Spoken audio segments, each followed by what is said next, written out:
Paging Dr. Gary C. Please proceed to the geriatrics department. Emergency! Emergency! Paging Dr. C! Emergency! Emergency! Ay, kumusta po kayo? Si Dr. Gary C. po ito, ang inyong gabay sa kalusugan. Alam niyo, mahalaga ang pag-uusapan natin ngayon at napili ko po ito kasi marami sa inyo na ang alam, pag sinabing bawal kumain ng matatabang pagkain, takot sa kolesterol, takot sa high blood, takot mag-gain ng weight. O kaya pag sinabing bawal kumain ng matamis, ang nasa isip nyo rin, takot tumaba, o kaya takot magkaroon ng diabetes, o kaya takot na hindi makontrol ang kanilang blood sugar. Pero gusto ko nalaman nyo na ang nakakatakot ngayon ay marami hong naglalabasa ngayong mga bagong pag-aaral na yung pagkain na matataba at mga matatamis na pagkain o yung high fat and sugar diet ay naapektuhan ng inyong memorya, mataas ang tsansa magkaroon ka ng anxiety o pagkabalisa at humahantong sa depression o matinding kalungkutan. So naisipan kong i-share sa inyo yung aking mga nabasa at habang bata pa ho o kaya kung meron pa kayong mga anak na mga high school pa o kaya nasa college na medyo mahilig kumain ng junk food, mahilig sa mga milk tea, pasosyal-sosyal, pakape-kape ng mga maraming mga whipped cream, yan pong kadalasang dahilan kung bakit dumadami ang nagkakaroon ng mga iba-ibang health concern. Alam niyo po, isa sa nabasa ko, yung increase in sugar and saturated fat, na alam naman natin lahat nagbibigay ng pagbigat ng timbang. At pag tayo bumigat ng timbang, marami na mga sakit na pwedeng lumabas. At mailan-ilan lang itong mga hypertension, heart disease, diabetes na alam na natin lahat yan. Kasama na rin dyan yung arthritis, masakit ng tuhod, masakit ng likod, andyan na rin yung asthma, andyan na yung iba pa mga problema. Pero, yung mga pag-aaral ngayon na nakakagulat, nalaman nila na yung mga high fat and high sugar diet ay nagkukos ng pagliit o shrinkage ng tinatawag na hippocampus. Ito isang parte ng ating brain na mahalaga para sa ating memorya. At ang nakakatakot nito, hindi naman yan ora-orada, bigla na lang, nasaan ako? Hindi naman ganun eh. Slowly, gradual. At pag sumabay pa na nagkakaedad, mas lalong napapabilis. Kaya meron tayong mga naririnig ngayon na 30 anyos pa lang, medyo nagiging makalimot din na ako. Dati, ay marinig mo lang yan pag may mga 50 pataas o 60 na, no?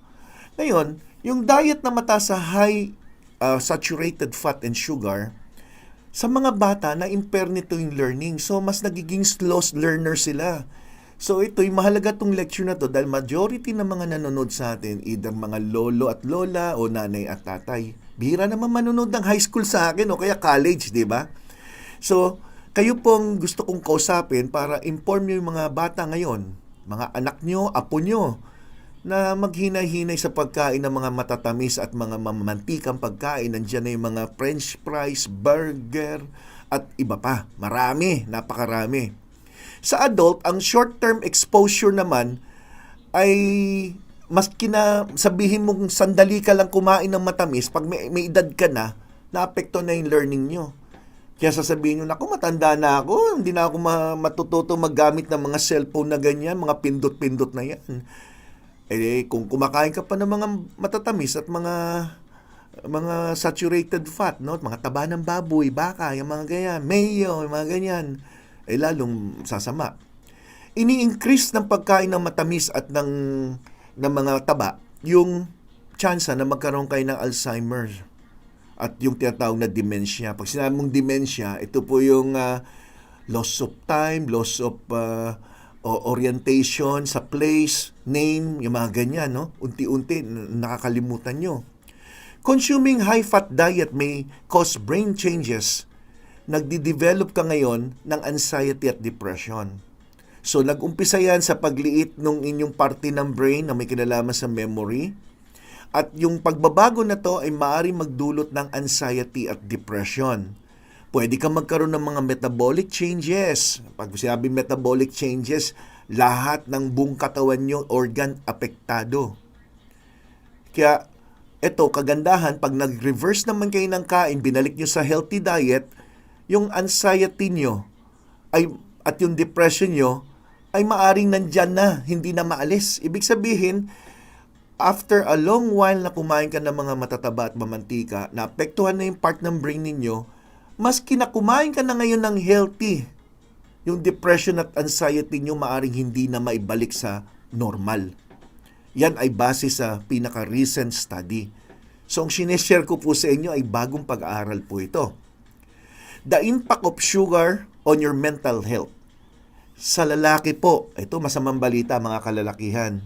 Tayo mga lalaki, nalaman na mas mataas ang ating risk na magkaroon ng mental health condition compare mo sa mga babae na may kinalaman sa pagkain ng matatamis. So kung kayo po ay lalaki ngayon na mahilig kumain ng mga donuts, nandiyan mahilig sa mga halo-halo, maski sabihin yung mga fruit shake na yan, ang dami-dami nyo nilalagay na honey o kaya ng white sugar, huwag kayong magtaka kung mas madali ka magkaroon ng anxiety, depression, and loss of memory, no? Sugar addiction. Research shows that sugar can be more addictive than hard drugs like cocaine. So kung tutusin mo, mas marami palang addict sa matatamis na pagkain kaysa sa addict sa mga shabu, drugs, marijuana o cocaine. Yan ang hindi nabibigyan ng pansin. Kung pwede lang pagdadamputin din dapat yan, no? Lalo na yung mga senior citizen. May kilala akong pasyente, hindi raw siya pwedeng kumain ng meron siyang isang boteng soft drinks. Sa ilang taon na? 60 plus. Tapos isang boteng soft drinks daw, kailangan kada kain niya. Minsan, almusal pa lang niya, yun din ang iniinom niya. Life is a choice pala ko sinasabi, di ho ba? So, ang depression, mga mood disorder, dahil kadalasan sa mga addicted sa sugar, yung pagkain mo ng matamis, hyper na hyper ka, lakas mo. Pero bigla naman yan magmo-mood swing ka pag biglang bumagsak yan. Pag bagsak niyan, para ka nangihina, mainit ang ulo mo. Kanina lang ang bite-bite mo, ngayon sungit-sungit mo, nagmo-mood swing, nagbabago. Inflammation, ito po matindi. A diet rich in fruits and vegetable and whole grains has been found to reduce the inflammation in your body. So instead na mga matatamis o yung mga mamantikang pagkain, kung magko-concentrate lang tayo sa mga prutas, gulay, mga whole grains, ay maaari po makatulong yan para mabawasan ng inflammation. Kasama na po yung mga inflamasyon sa inyong mga brain. Okay. Since severe inflammation disorder is linked to depression, healthy consumption of natural sources of sugar may reduce your chance of getting depression from inflammatory conditions. Unfortunately, just recently, about a few months ago, naglabasan na may mga masamang epekto rin yung mga artificial sweetener. So talagang mahirap talaga, no? Maski na artificial sweetener na raw. Even yung stevia, sinabi, masama daw. Yung mga ginagamit yung mga, to name a few, di ba? Mga Splenda, Equal, yung mga ganyan. Nalaman, pag sobrang consumption, masama din, pwede rin magdulot ng cancer.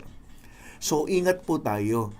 So, ngayon, may nagpapaliwanag na sa inyo, may nagre-remind na sa inyo na po kung anong inyong choice. Okay? So, ako po si Dr. Gary C. Huwag niyong kalimutan, yung mga hindi pa nakasubscribe, ha? Gabay sa Kalusugan, Dr. Gary C. Mag-subscribe po kayo, click nyo po yung notification bell. At sa mga nagtatanong ng aking clinic address, nandyan po sa video description. I-click nyo lang po yung title nitong pinag-uusapan natin at lalabas na yan. Don't forget to thumbs up lahat ng video na napanood nyo na at maglagay kayo dun sa comment box ng I Heart GSK as a sign of your love and support dito sa aking channel. Okay? Maraming salamat po sa lahat ng nanonood. Ako po si Dr. Gary C., ang inyong gabay sa kalusugan. Bye-bye!